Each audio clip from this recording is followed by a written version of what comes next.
a tiny little nose, bushy eyebrows, very funny looking eyes.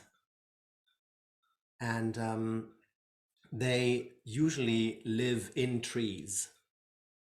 So this wood woman that I'm telling this story about, she found a beautiful tree to live in, and she moved in as soon as the tree was tall enough so she could live in it.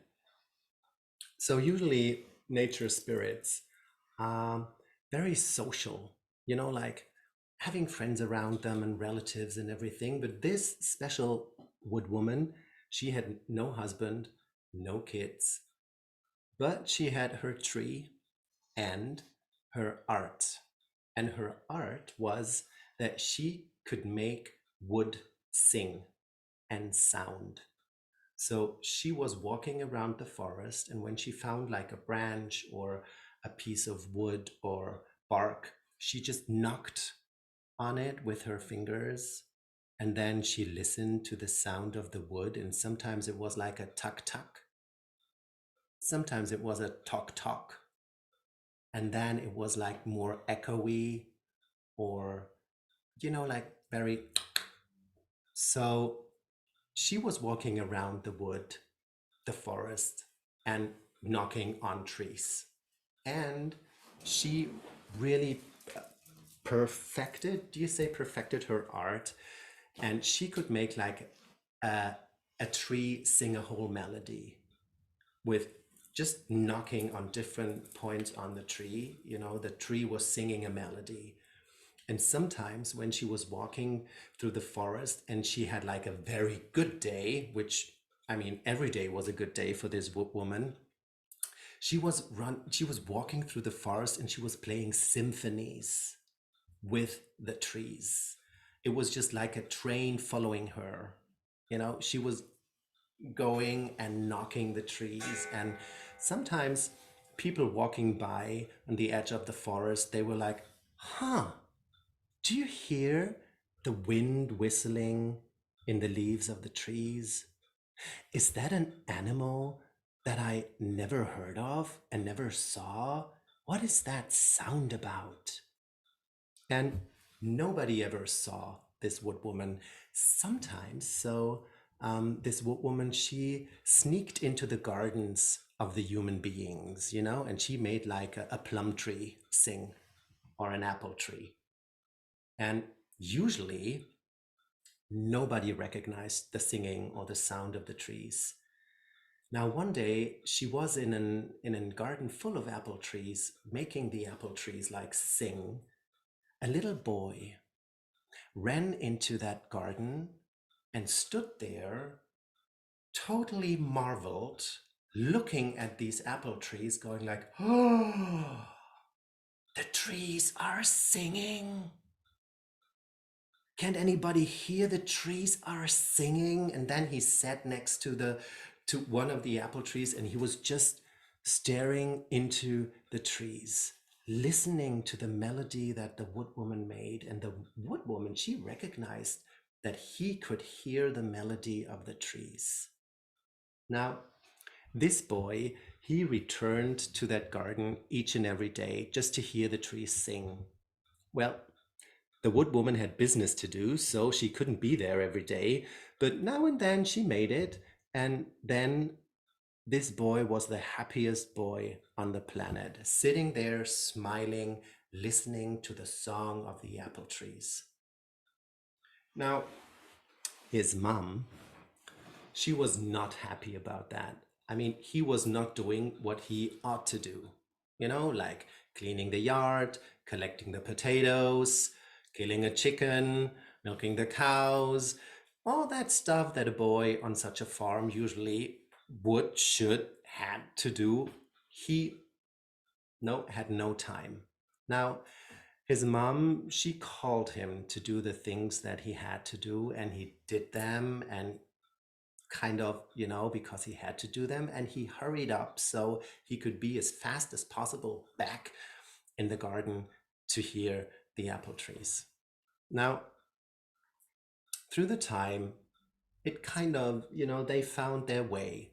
the woodwoman and the boy who grew into a young lad, still sitting in that garden, listening to the trees. And she coming now and then, making the trees sing. And the mother of that young lad, she was sitting in the kitchen and she was not happy because she realized that her son would never become a farmer. So, what should happen with the farm? Well, the young lad, no, he didn't become a farmer. He really wanted to find a way to make wood sing. Because, I mean, if the apple trees can sing, then wood must be able to sing. So one day he left the farm because he had heard of people who could make wood sing, people who built instruments. So he found a master, and he learned how to build organs, guitars, flutes, violins, but nothing that he built sounded like the apple trees in his garden back home. Well, after his education as an instrument builder, he went back home. His mom had died, and he took over the farm somehow, and he was an instrument builder. So people came to have him build instruments for them. And now and then he sat in the garden and listened to the apple trees. And the woodwoman, she was thinking, maybe I should give him a present. So one day, when he was walking around the forest looking for wood to build instruments, she and her friends, they guided him to a special tree.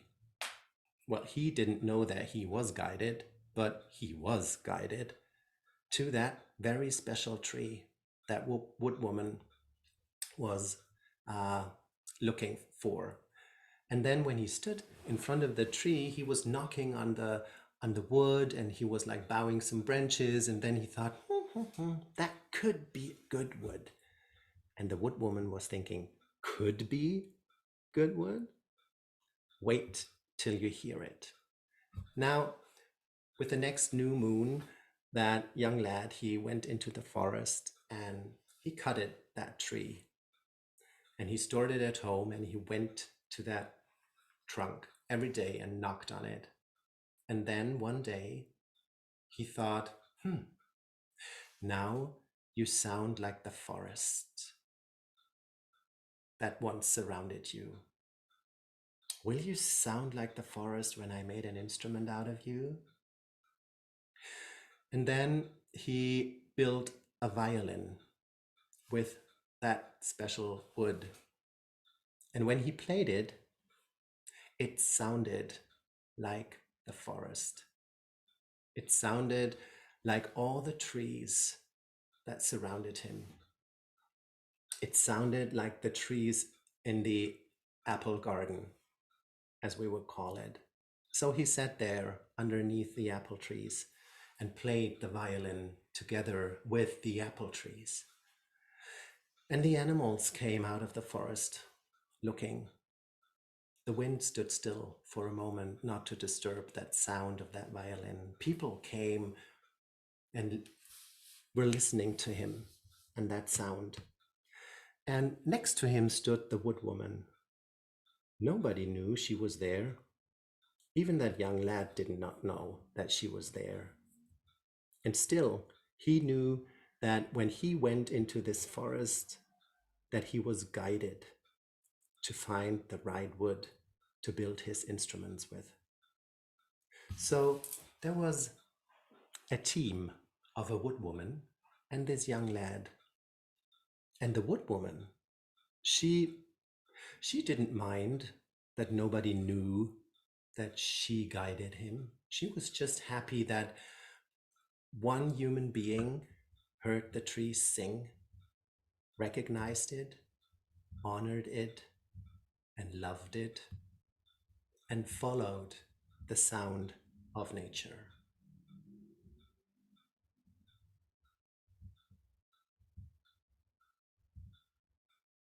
Haba, habada,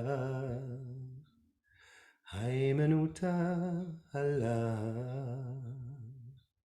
Haba, habada, Haimanuta, Allah, Haba, habada, Haimanuta, Allah,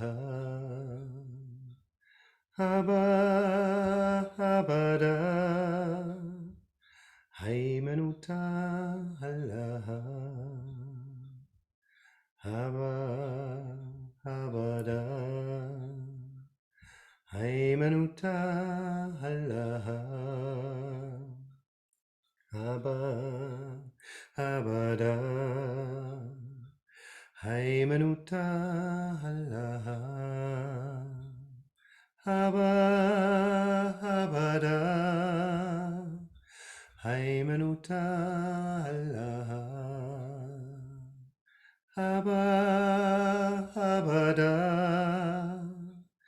Haimanuta, Allah, Haba, habada, Haimanuta, Allah, Haba, habada, Haimanuta, Allah, Haba, habada, Haimanuta, Allah, Haba, habada, Haimanuta, Allah.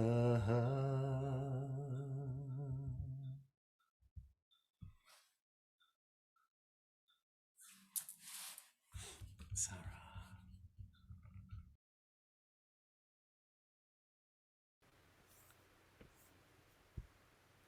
Thank you, Khabir.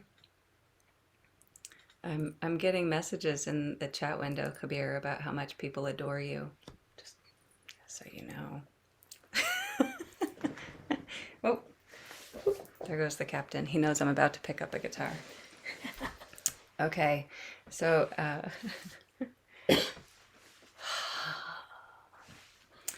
we're gonna do a little more Jesus attunement for the next ditty. This is it is one of the melodies that is expressing the essence of the first line of the Lord's Prayer in Aramaic, the prayer of Jesus, where we'll sing Boon de Bashmaya, Boon de Bashmaya. And this particular melody was composed in New York at Ground Zero. And so there's a very deliberate intention about it in tending to the space that is emptied, that is after things have fallen and died and completed their service, their usefulness, and tending actively to the emptiness by infusing it with blessings, which is precisely what an instrument maker does in taking a felled tree or the materials that are no longer serving their previous purpose and infusing them with the potential for music, for beauty, for inspiration. So in this this particular composition, it's called a Boon to the Four Directions, that starts out with being in the emptiness, in recognizing the vast spaciousness, and then to each of the four directions from your own orientation, offering a blessing for the space to be filled with the shimmering light of divine presence as a sanctification.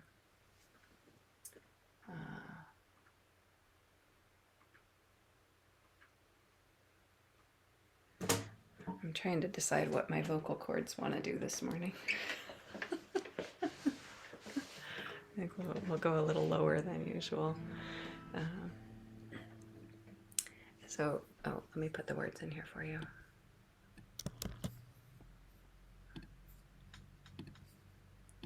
Say Boon, Boon Devashmaya. This is the line of the Lord's Prayer that is most commonly translated as Our Father who art in heaven, which, if that works for you, that's lovely. And if it doesn't work for you, here are some possible perspectives on that. The first is the Abun, that is the Our Father interpretation. But in the Aramaic, there is no gender specification. There is a sense of beginningness that everything rays forth from, that everything shines out from, that is the ultimate source of all beings, all things, of each moment of existence unfolding, Avun. So you can feel into that vast spaciousness in the and then you can feel a beginning point where everything has a moment of being closed so that it can open forward and outward in its true expression through the vuh.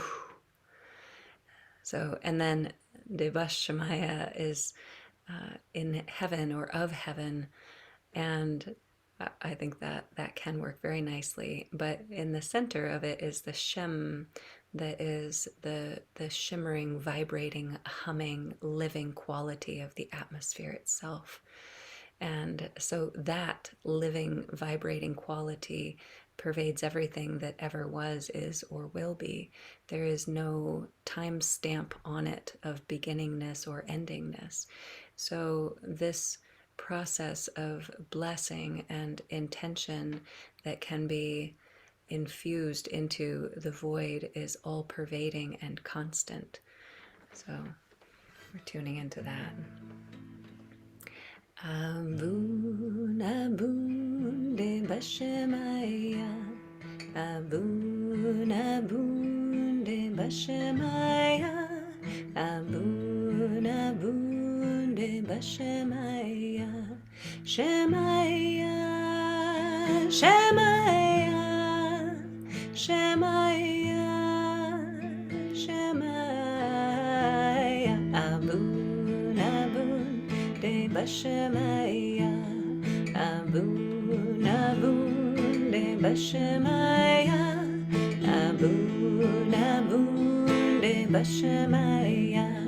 Shemaya, Shemaya, Shemaya, Shemaya. Abun, Abun, Devashmaya.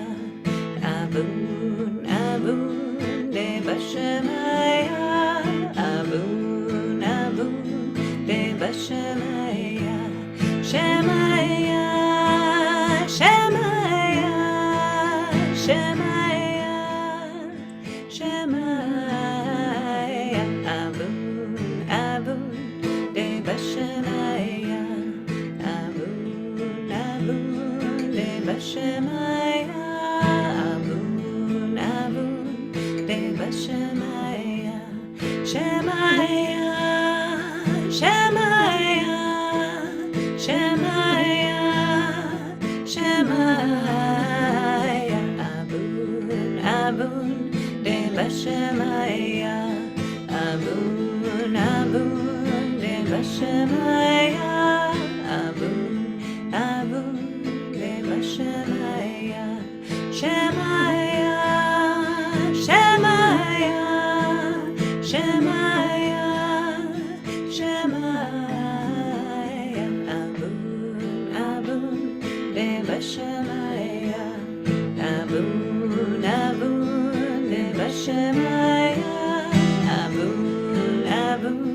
Devashmaya. Shemaya, Shemaya, Shemaya, Shemaya. Abun, Abun, Devashmaya. Abun, Abun, Devashmaya. Abun, Abun, Devashmaya. Shemaya, Shemaya, Shemaya,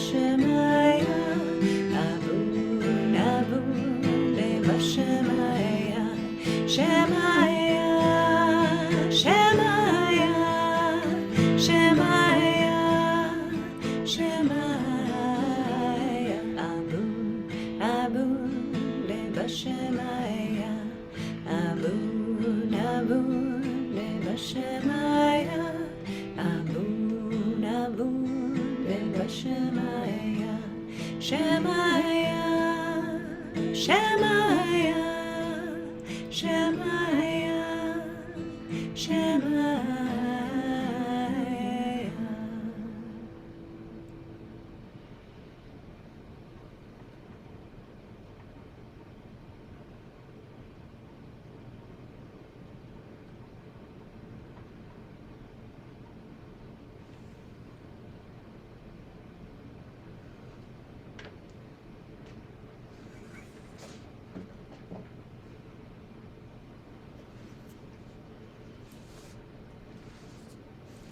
Murshid said,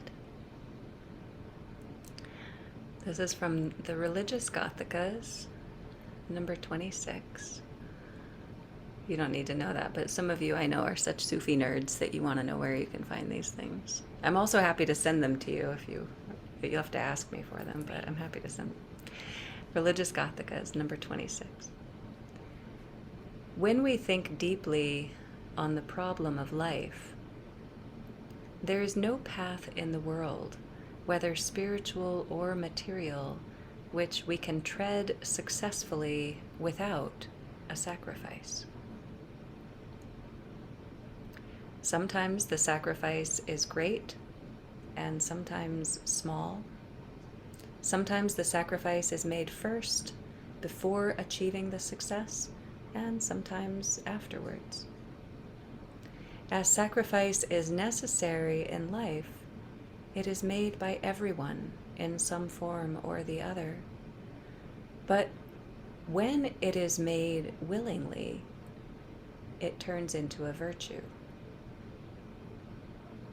The greater the ideal, the greater the sacrifice it demands. And if one saw wisely the process of advancement through life in any direction of life, it is nothing but a continual sacrifice. And happiness comes from the understanding of this nature of life and not being hurt or troubled by it, but by knowing that it is by sacrifice made to the end that man attains to the desired goal.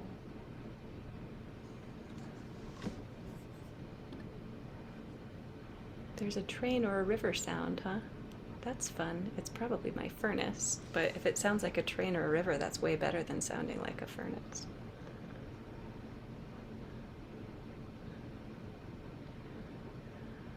Okay. You okay with that? Sacrifice. Always required.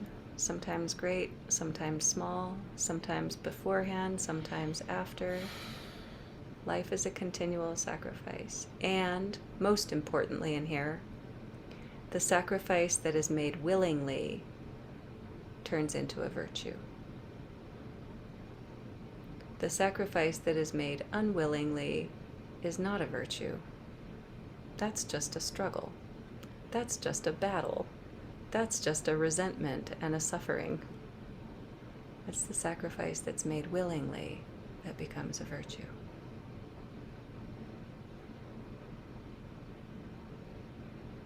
Another short passage from Murshid, because you haven't had enough Murshid yet, have you? It was taught to say, when sacrificing, Allahu Akbar, La ilaha illallahu, which Murshid translated as, God is great, none exists but God. It was taught to say, when sacrificing, Allahu Akbar, La ilaha illallahu. Allahu Akbar, La ilaha illallah. Allahu Akbar. La ilaha illallah. Allahu Akbar. La ilaha illallah. Allahu Akbar. La ilaha illallah. Allahu Akbar. La ilaha illallah. Allahu Akbar. La ilaha illallah. Allahu Akbar. La ilaha illallah. Allahu Akbar. La ilaha illallah. Allahu Akbar. La ilaha illallah. Allahu Akbar. La ilaha illallah. Allahu Akbar. La ilaha illallah. Allahu Akbar. La ilaha illallah. Two more times. Allahu Akbar. La ilaha illallah. Allahu Akbar. La ilaha illallah.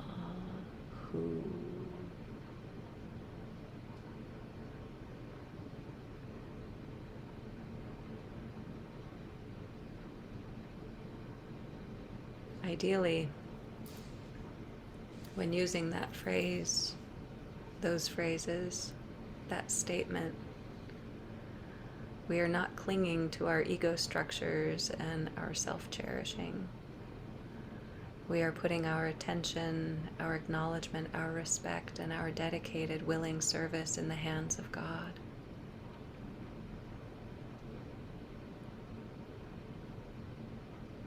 We're acknowledging that all power, all capacity, everything that could ever happen throughout all of existence happens through the will, the desire, and the power of God. We can cooperate and participate in that with love, trust, faith, dedication, generosity, confidence, consistency, with full heart. But it's because we're acknowledging with the wholeness of our beings that power presence of God, attuned to that.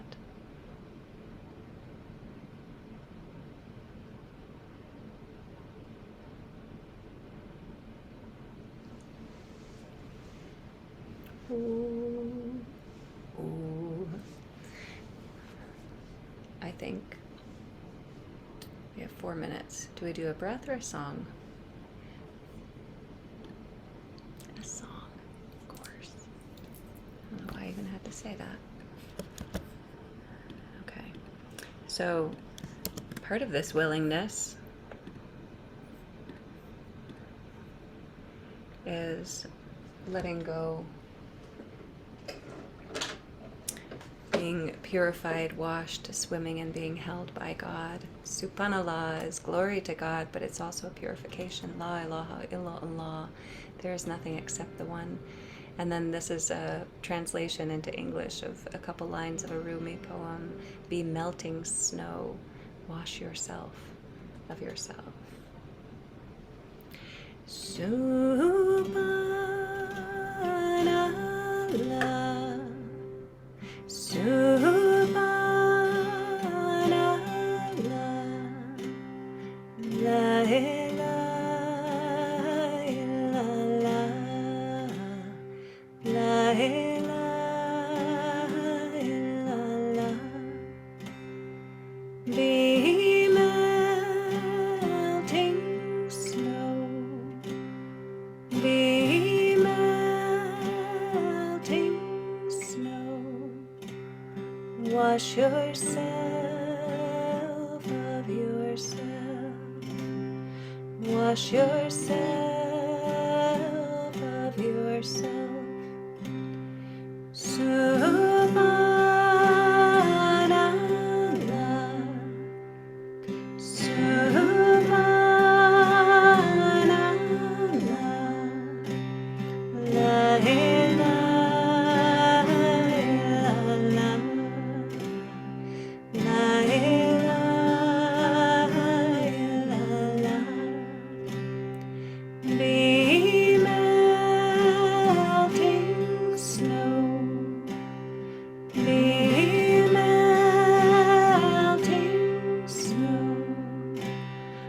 Wash yourself of yourself. Wash yourself of yourself. Subhanallah.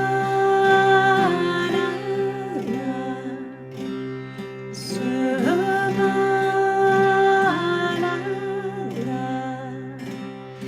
La ilaha illallah. La ilaha illallah. Be melting snow. Be melting snow. Wash yourself of yourself.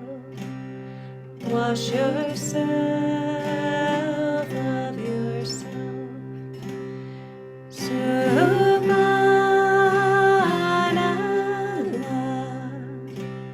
Subhanallah.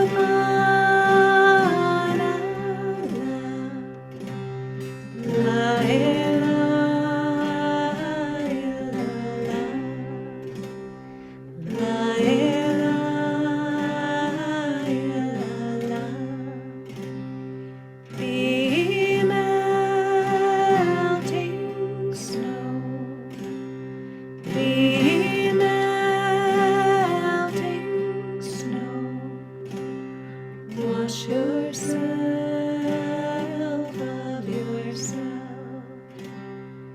Wash yourself of yourself.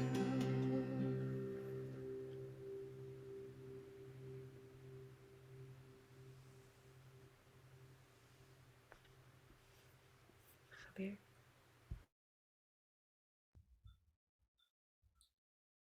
Let's just sit a little moment in silence, being the melting snow, washing ourselves from ourselves.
The next story,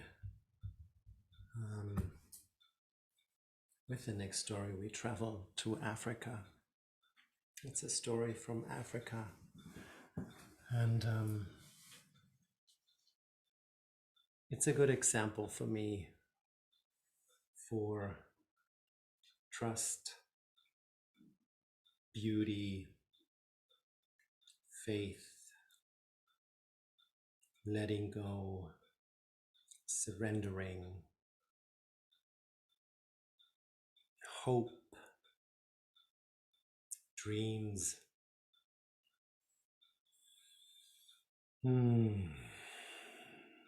And yeah, and it starts with the words that many stories start with.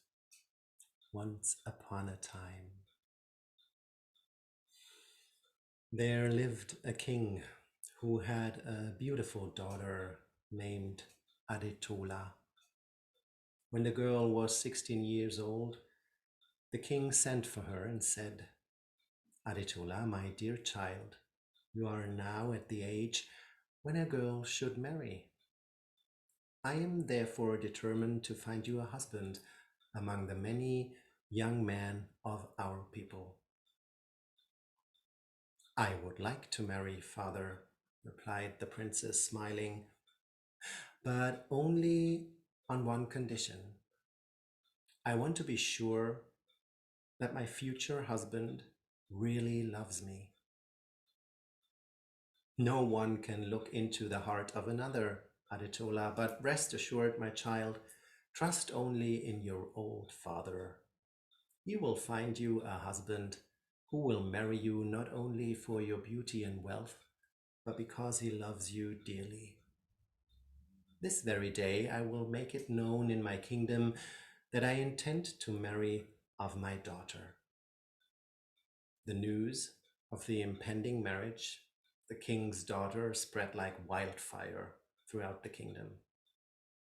Early next morning, the first men appeared at the gates of the royal palace seeking admittance. Around noon, the large courtyard resembled an army camp. So many young men had rushed here from near and far. The richest of them had appeared with servants and slaves and had brought precious gifts with which they wanted to court the favor of the beautiful king's daughter. But Adetola had made them wait a long time before she appeared. Only when the sun was preparing to disappear on the western horizon, she appeared at the hand of her proud father in splendid decorated courtyard, in the center of which two throne chairs had been set up, on which the king and the princess sat down. At their side sat the throne council. To the cheers of the young men, the king now announced that he was willing to marry his daughter to the noblest young man in the land. When the cheers had died down a little, the first man appeared before the king. He was a young man in a gold-covered agbada, which is the name of the traditional gown. With a deep bow, he presented the princess with precious gifts, which Adetola happily accepted with a smile. When he had handed over the last gift, he again made a deep bow and said, "All this was given to you by Bola, who is called the richest young man in the land and who loves you dearly." Adetola thanked the young man for the many beautiful things and turned to the next, who also presented her with many precious things. It was not long before the most splendid robes, precious jewels of gold and precious stones, and many an ornament were piled up beside the throne of the beautiful king's daughter. Adetola gazed with childlike joy at the mountain of gifts, over which she was so happy that she soon completely forgot why all these young men were there and stood in front of her. She woke up from her dreamlike rapture only when, around midnight, the last young man stood before her. This young man was called Ope and came from a remote village out in the countryside. By chance, he had been in the capital on that day of the announcement of the royal message, and because everyone had praised the beauty of the king's daughter to him, he had bought a white agbada from his last savings and had hurried to the royal palace. As a gift, he carried 3 golden arm rings, which his mother had given him on her deathbed many years ago. At the sight of the pretty Adetola, he got into such a confusion that the arm rings slipped out of his fingers and fell at the feet of the king's daughter. Startled by his clumsiness, he quickly bent down and picked up the glittering rings. With trembling hands, he handed them to the smiling princess and said, "Take this humble gift from a man who is one of the poorest of your subjects. and who is already happy to see you face to face. The 3 rings mean love, joy, and life. The king's daughter rejoiced over the humble poor youth man and thanked him with affectionate words for his gifts, while the last, which he was, withdrew into the crowd. The king rose from his throne and said to the eagerly waiting young men, "I thank you, my dear sons, for rushing from far and near to do honor to my daughter. You can see for yourselves how happy she is about the wave of love that has hit her today. But it is already deep night, and you all know that your king does not make decisions at night. I will announce my decision to you tomorrow in the light of the shining sun. For Adetola shall not be a queen of darkness, she shall be a queen of light, warmth, and goodness." When the king had finished, the young man paid homage to the princess with the cry, "Long live Adetola, our queen of the sun." When the father was finally alone with his daughter, he asked her, "Well, my child, which man did you like best?" "Ah," sighed Adetola, "my senses are completely confused. How am I to know which of the many really loves me?" "Be without worry, my child. Your father will take the hard decision from you.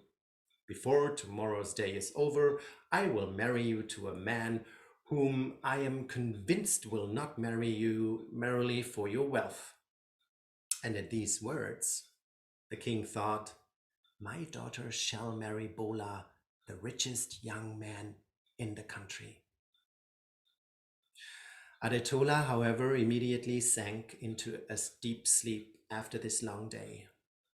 While the last fires were going out in the courtyards and the young men were going to rest, Adetola had a strange dream.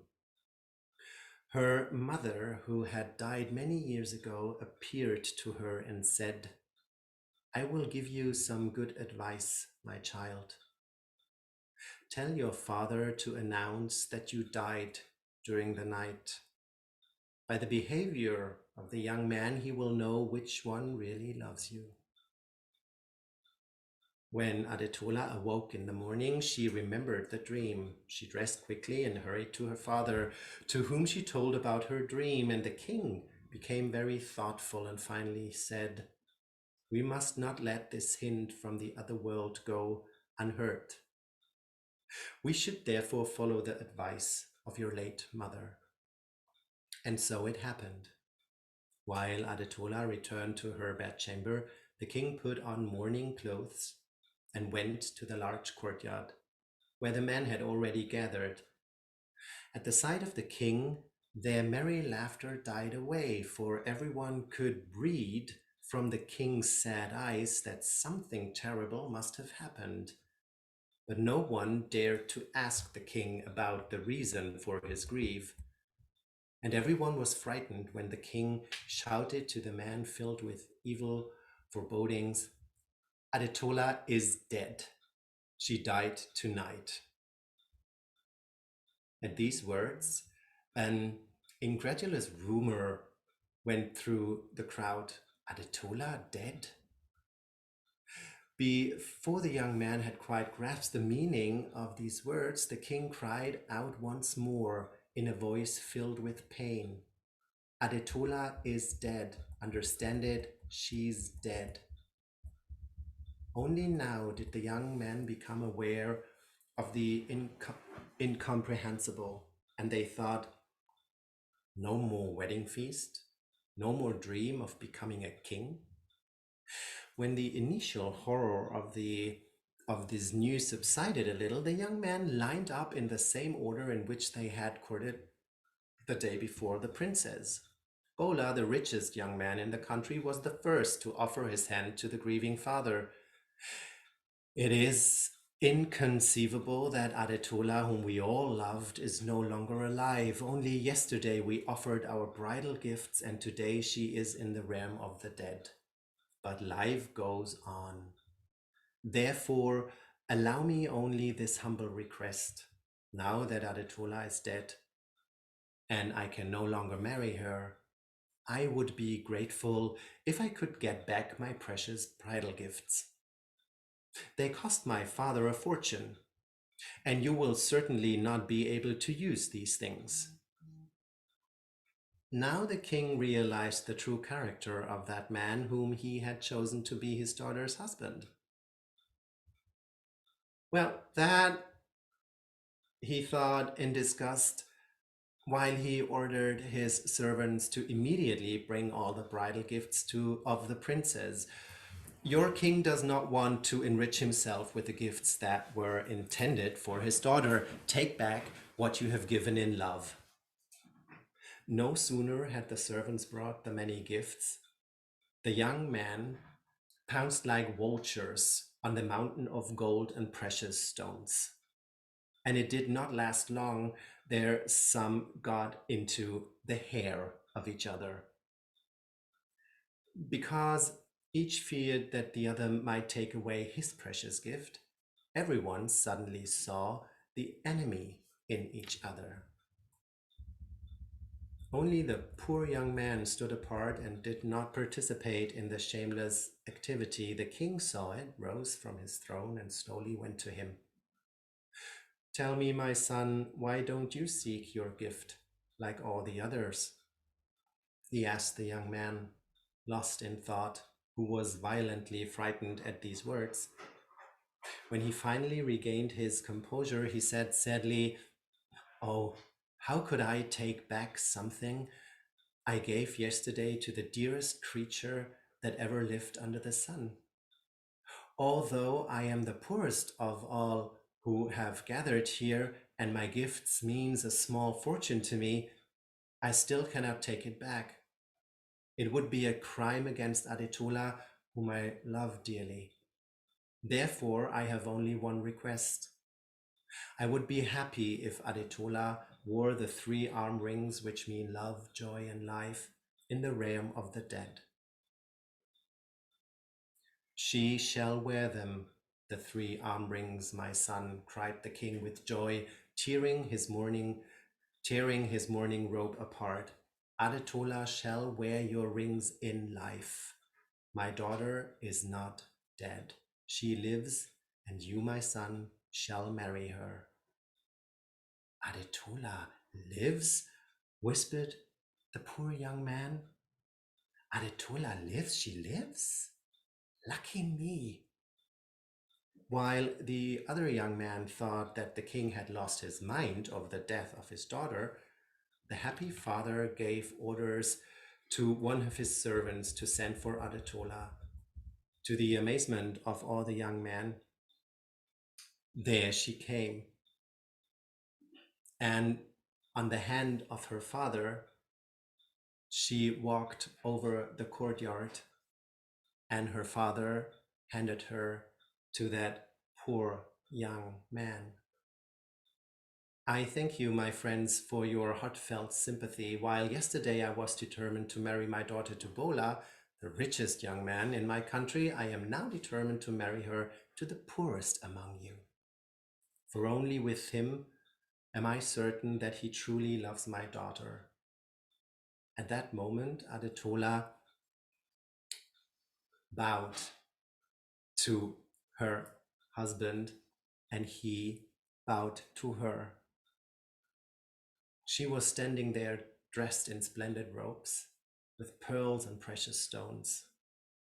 And at that sight, well, the other young men all started to cry. And she said, "I have found the man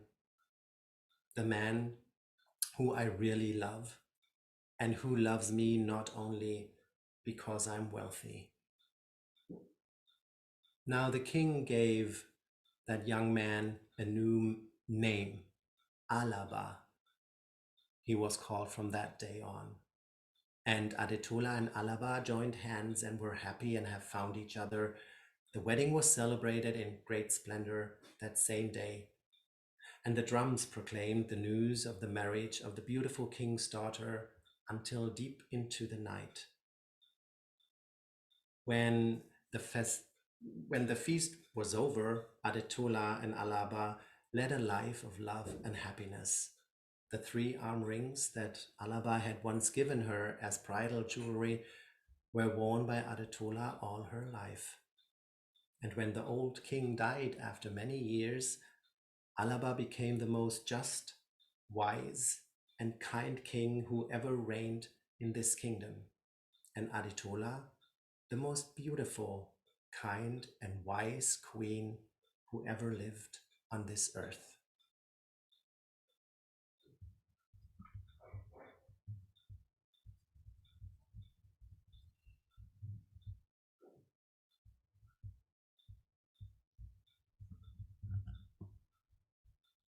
That's a tune just for a minute or two to that African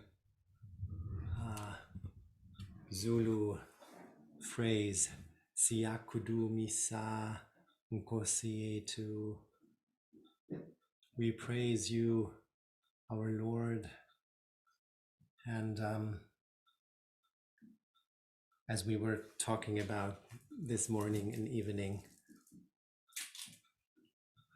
there is so much more about this energy and this force than only the word Lord.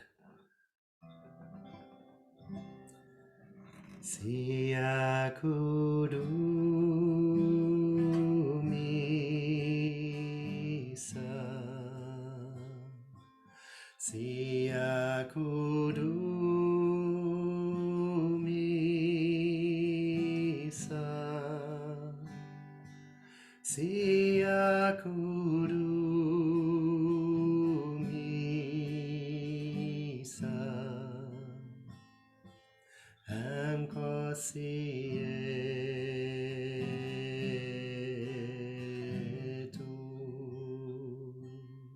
siakudu misa, siakudu misa, siakudu misa, ankosietu siakudu misa, siakudu misa, siakudu misa, ankosietu.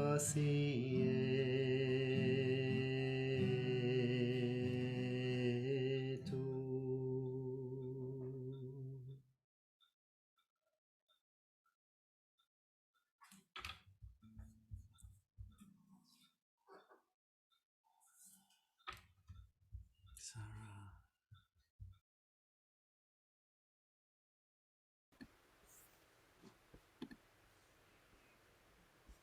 Thank you, Khabir.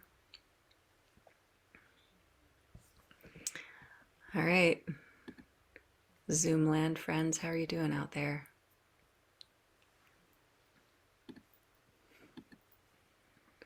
I'm just scrolling through so I can see y'all going like.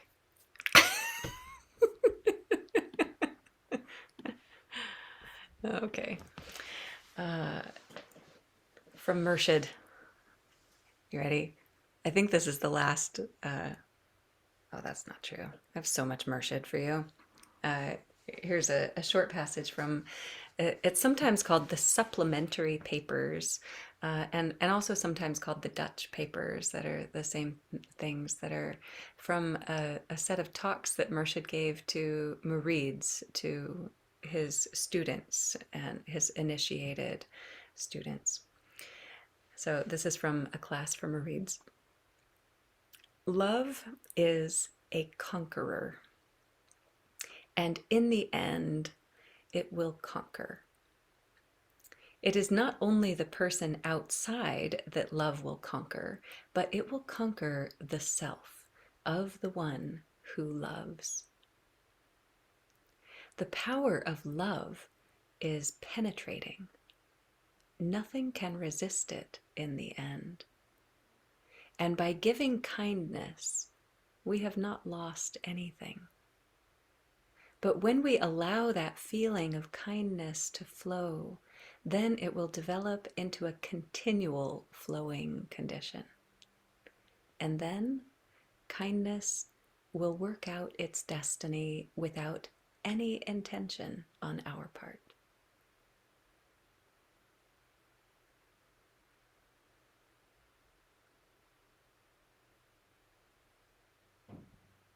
Would you like to hear it again?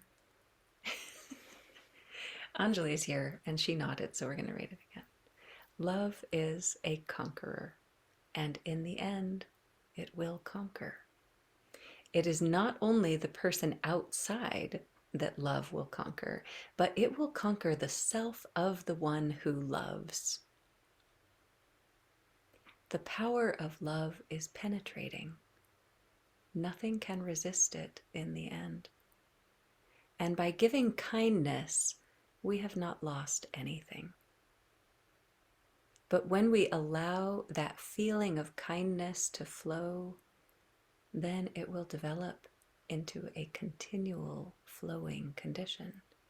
And then kindness will work out its destiny without any intention on our part.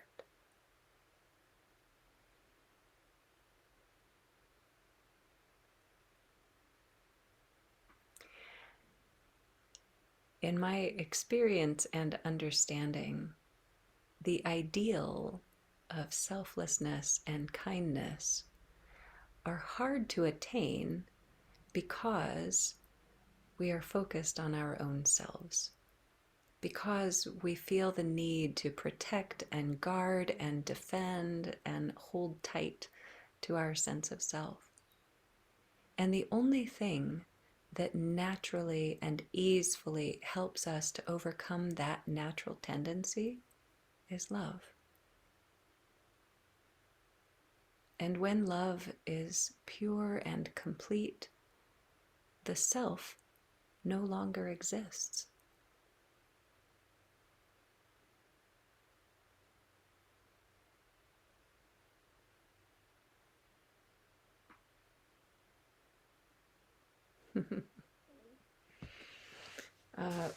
I'll see if I can put it in the chat window for you, Baraka. I'm also happy to email these things to you, to all y'all.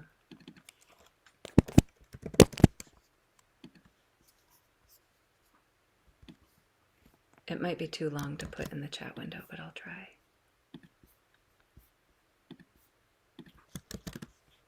Ah, there you go. Okay. So we're going to do another song. And this one is because I had put a bunch of songs as possibilities and I told them to Khabir. And he was like, ooh, that one. I love that one. So we're going to do that one that Khabir loves. This is Hawaiian. And there are 3 lines to it, but each of them repeats. So even if you're completely new to this, you can grab onto the repeat of each of the lines. And because Hawaiian is such a deep, nuanced language, any little bit of it that you can see could mean 100 different things depending on the context and the tone and all sorts of things. So we'll be saying he ke hao, ho'o ma'e ma'e, ho'o ma'e ma'e, ke aloha, ke aloha. And this is, we could interpret it as the rain or the morning dew or which morning dew is like the water that appears on the grasses and the leaves after the overnight experience of the atmosphere, that the water that just magically collects. So hekehau, so there's the natural, gentle form of water. Ho'oma'e is washes away or erases or heals all suffering, all pain, all disharmony. It just purifies and clears it. Ke aloha, with love. Martina, I will take a copy of your email address and send you a copy of the recording when we have it. Okay, so hekehau, hekehau, ho'oma'e, ho'oma'e, ke aloha.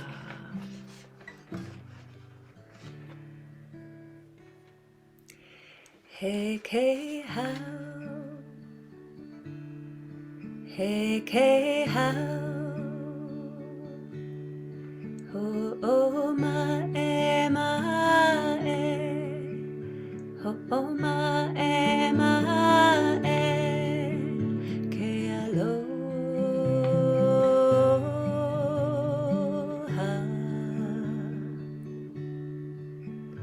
ke aloha,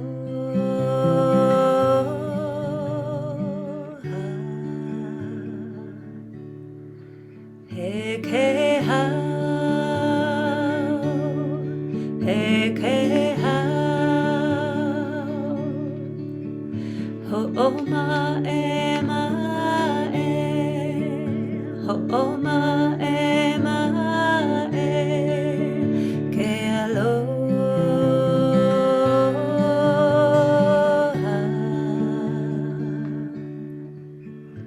ke aloha,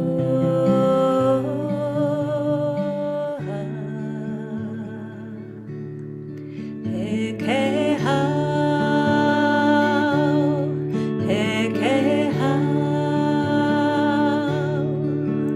ho'oma'e, ho'oma'e, ke aloha,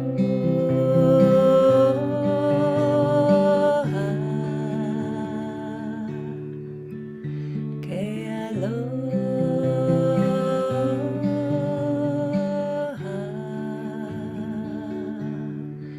hekehau,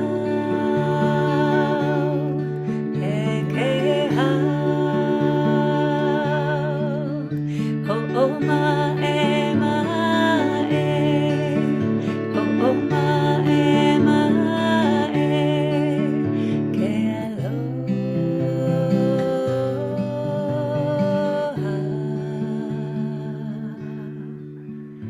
ke aloha,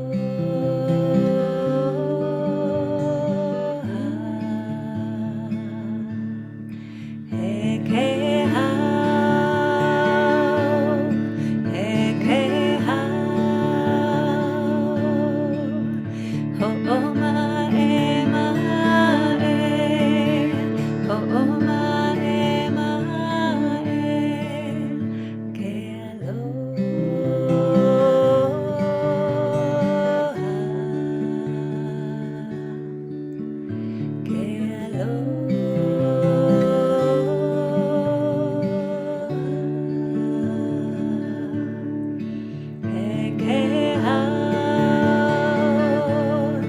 hekehau, ho'oma'e, ho'oma'e, ke aloha,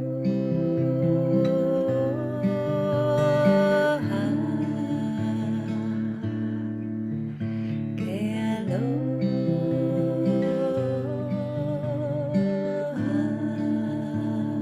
One more time. Hekehau,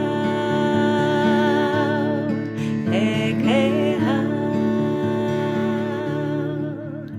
ho'oma'e, ho'oma'e, ke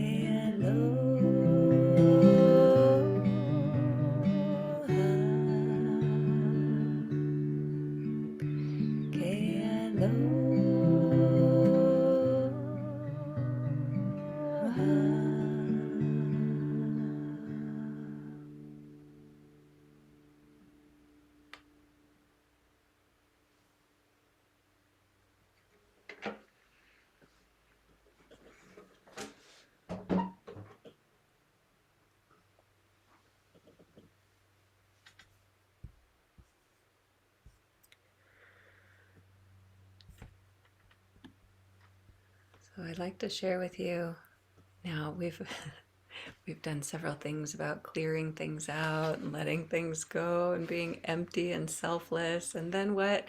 Then we have to fill up. And we have to fill up with the things that are supportive and revivifying, strengthening. So this is a practice that Murshid gave.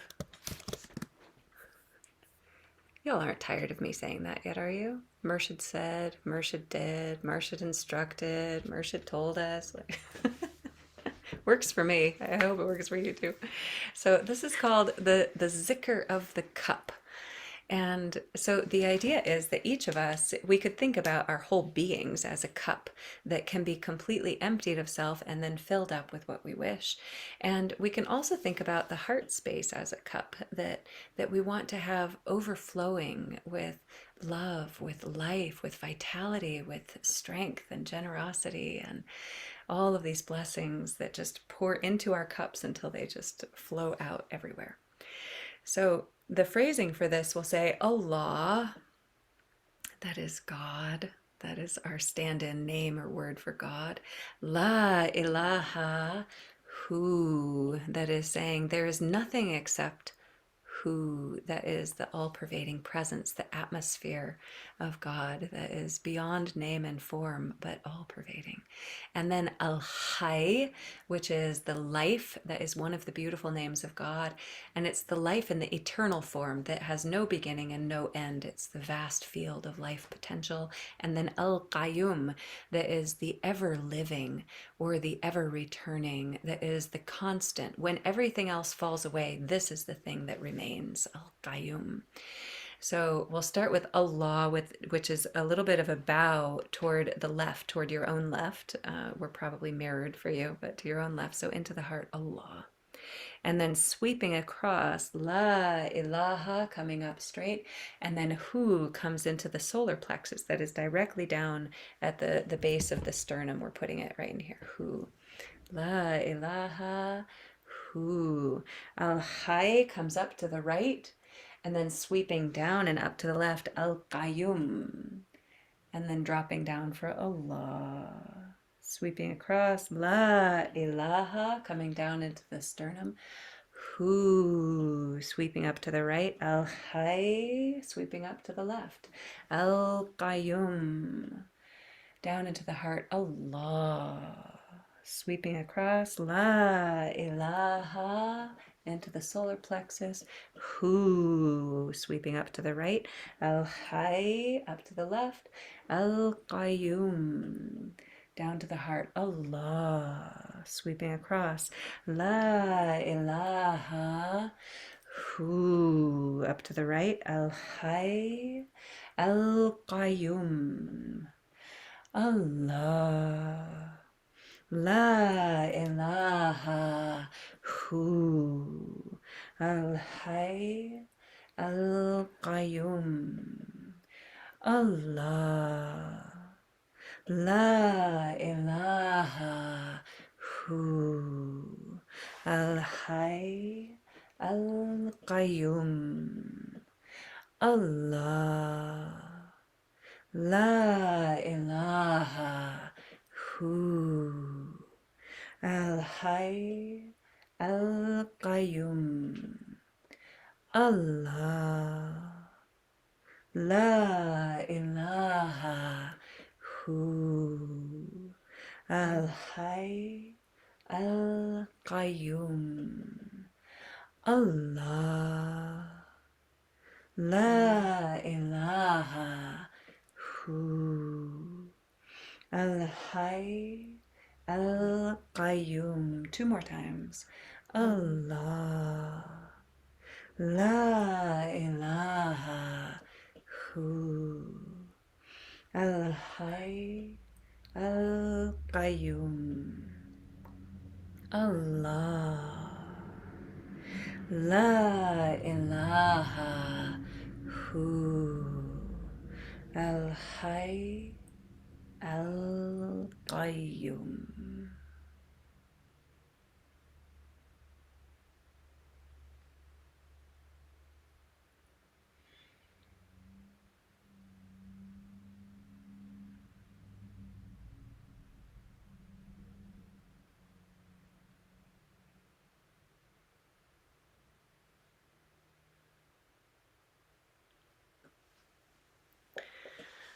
course, the invitation is to do the practice aloud for as many times as you're going to.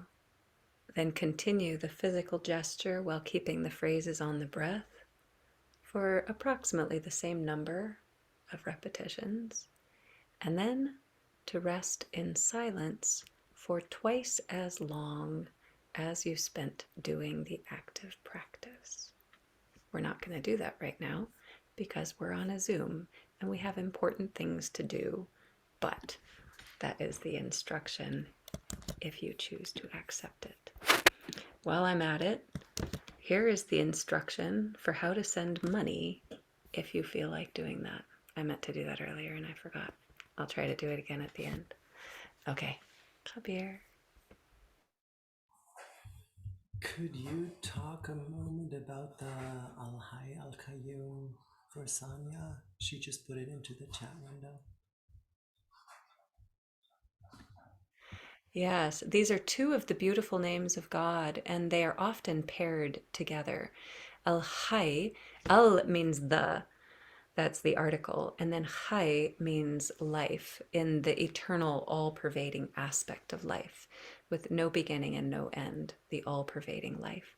And then Qayyum is the ever-living or the everlasting or the ever-returning. That is the quality where everything else falls away and Qayyum is what remains standing.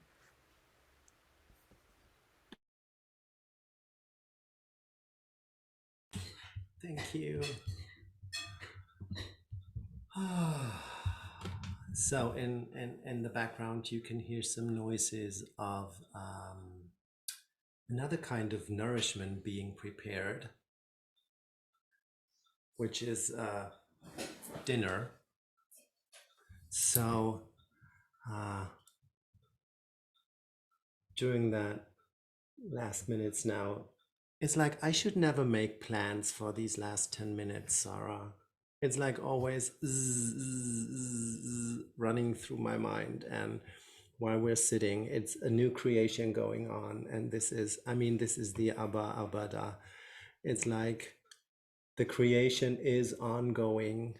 We are created ongoingly, permanently, and we are creating ongoingly and permanently. And I just wanted to give you, Uta, a shout out and the young'uns around you. It was just blissful and joyful to see them jumping on the sofa up and down. It was just like at the beginning of this Zoom, it was like, yes, let's jump on sofas. So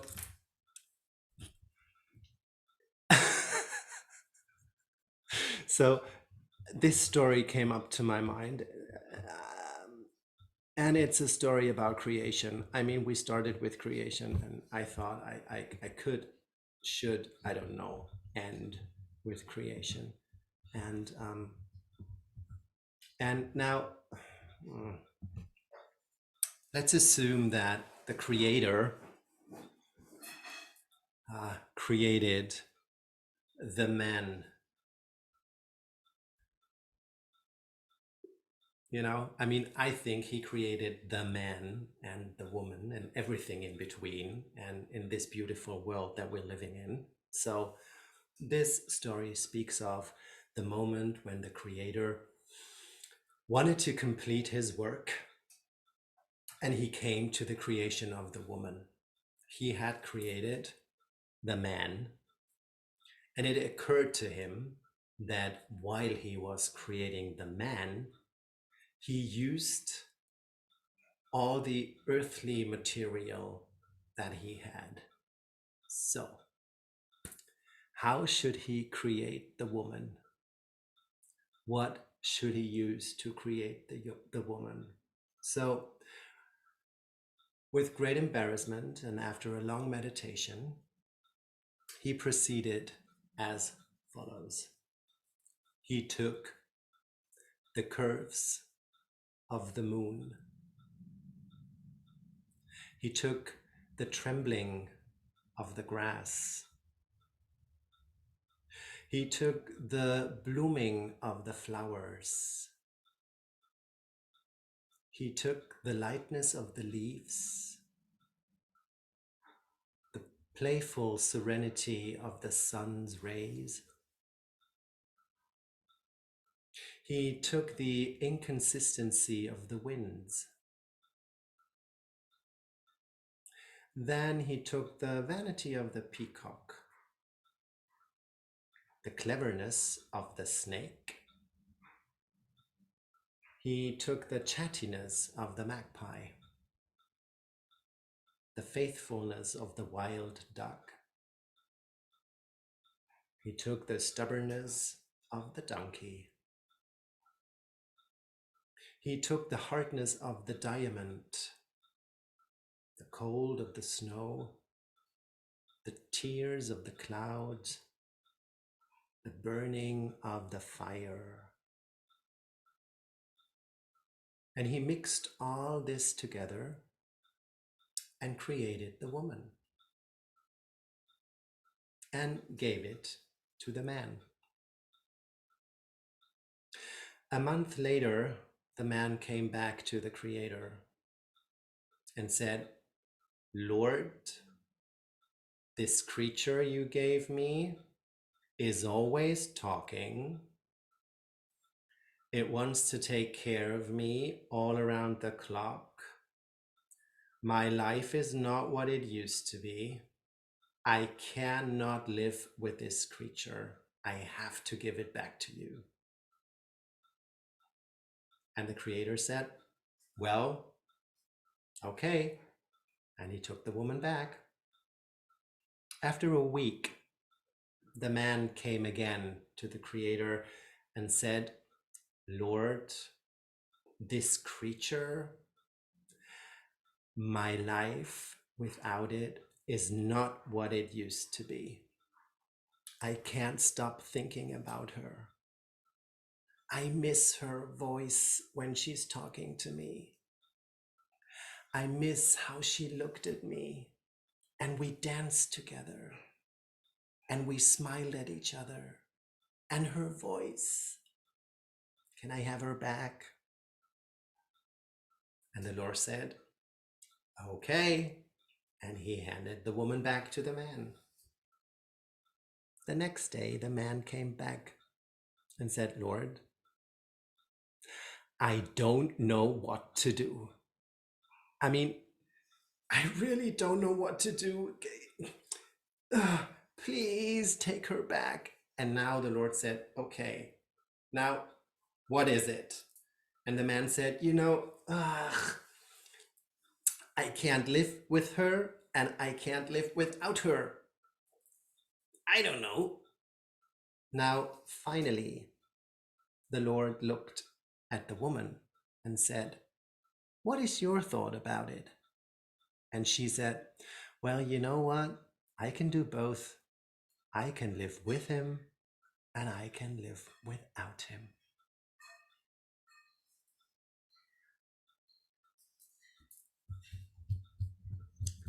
So that's a very old story. And it's said that it is an Indian story. I'm not sure about it. Actually, in the original story, it's written that the Lord also gave the woman, what is the elephant's nose called, like? The Trunk? trunk. Or trunk. Yeah. So this is part of the original story. And I'm always thinking, okay, I can't tell this story with the trunk of the elephant. So I'm always leaving it out a little bit. So here you go. I told you about it. Now you know the origin of the story and what was an original part of the story. So here we are. Thank you so much for keeping up with me and my changing of plans. And Sára, I hand it back to you. Thank you. Oh my God, what am I supposed to do with that, Khabir? I can't live with them, can't live without him. Okay. Uh, Friends, we have just about 10 more minutes for our unveiling time, and then we're going to have another 15 minutes that is our daily prayer Zoom. So, uh, whether you knew that or not, now you know it, and you're welcome to stay on the Zoom for an extra 15 minutes if you wish. That is, um, we do the same daily practice each day with a different song, but a couple prayers, some breath concentration, and a little bit of music. So you're welcome to join us for that. I have one more Murshid reading for you for our unveiling time, and then another song and a prayer to close up our time today. And I'll put the link for the PayPal in here once more.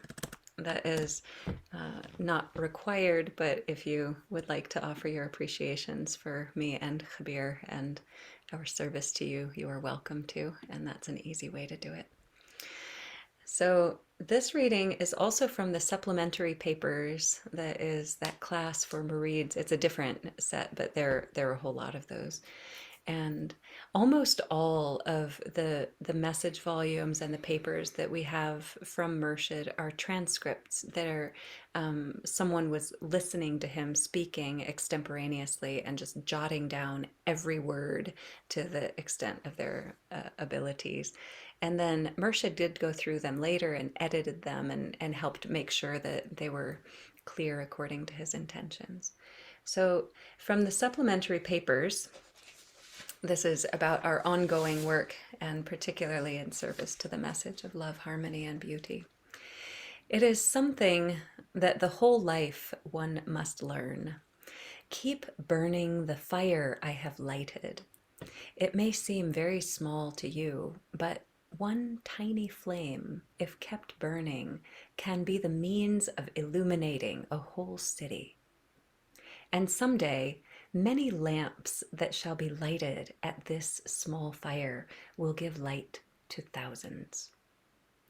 This fire of truth is now lighted, and its light will never go out. Your work is to tend it and keep it burning.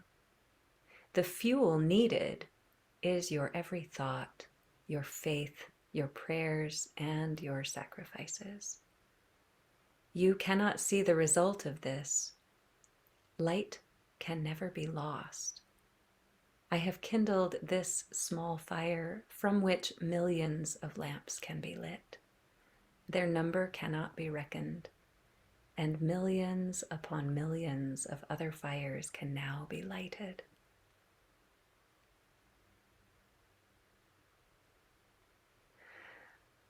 While in this moment, in human evolution, I personally, Sára, feel like my work in the world is so small, and Khabir's work in the world is so small, not because we're such small beings, but our scope and influence is not nearly as vast as that of Murshid, and Murshid's was not nearly as vast as that of Jesus. And still, each of us is given this unbelievable, miraculous opportunity to carry the flame, the light of compassion, of goodness, of love, of kindness, of wisdom, and to radiate that blessing and that message to humanity, even in our little tiny ways.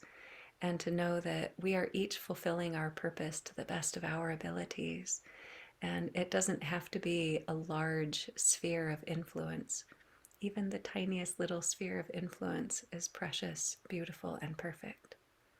So, carrying on with that in the light of love, here is a song that is just love, love, and more love, with a melody composed by our very dear friend in Moscow, Russia, Aliela.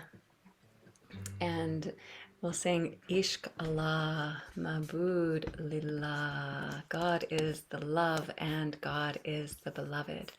We'll sing that 3 times, and then Hu, that again is the essence of God. And then a bunch of Ya Wadud, Wadud is another of the beautiful names of God that means the infinitely, endlessly loving. It is just love upon love upon love. Was this your favorite one? Yeah. Wadud. This is Anjali's favorite. Among others. If I were to give Anjali a Sufi name that was just one of the beautiful names of God, it would probably be a Wadud. Okay, so hold on, let me put a kegel on here. Ishq Allah, Mabud Allah. Ishq Allah, Mabud Lillah. I'm sorry, that's how Aliala composed it. Ishq Allah, Mabud Lillah. Ishq Allah, Mabud Lillah. Ishq Allah, Mabud Lillah. Ishq Allah, Mabud Lillah. Ishq Allah, Mabud Lillah. Ishq Allah, Mabud Lillah. Ya Wadud, Ya Wadud, Ya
You know, all the sacrifices come down to love. Even God's, you know that phrase, for God so loved the world that he gave his only son. All based on love. Here's the prayer Khatum. O thou, who art the perfection of love, harmony, and beauty, the Lord of heaven and earth, open our hearts that we may hear thy voice, which constantly cometh from within. Disclose to us thy divine light, which is hidden in our souls, that we may know and understand life better. Most merciful and compassionate God, give us thy great goodness. Teach us thy loving forgiveness. Raise us above the distinctions and differences which divide. Send us the peace of thy divine Spirit, and unite us all in thy perfect being. Amen. Thank you, Khabir, and thank you, Anjali, for being here with me in person.